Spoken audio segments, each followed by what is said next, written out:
ઘણા લોકો એમ કે અમે તમને જોઈએ ને તમે આમ સ્ફૂર્તિમાં જ હોય, અમે અમારા મોજમાં જ હોઈએ એટલે અમે સ્ફૂર્તિ, અમે આનંદમાં જ હોય, અહીં બેઠા નથી ને અમને ચડ્યું નથી. પછી અમે અહીં આવીને એમ કહીએ કે આજ મારો મૂડ નથી, તો એમ હાલે?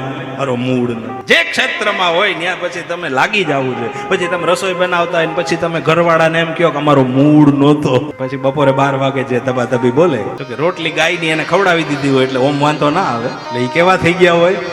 ખરેખર તમારા પતિદેવોનો તો આભાર માનજો કે તમારા બધાયના પતિદેવે રજા આપી અને તમે અહીં આવ્યા અને કથા શ્રવણ કરવા માટે તમે તો ખરેખર તો ઘેરે જઈને પગે લાગજો, બધાય પૂજા કરજો એની.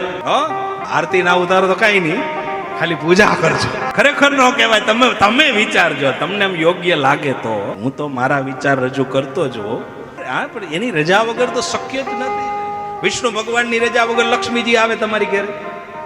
ભગવાનને તમે બોલાવો તો લક્ષ્મીજી આવે, એની રજા વગર અશક્ય છે ને બધું. તો મનની એકાગ્રતા માટે ખાસ પ્રાણાયામ સવારમાં તમે રોજ પ્રાણાયામ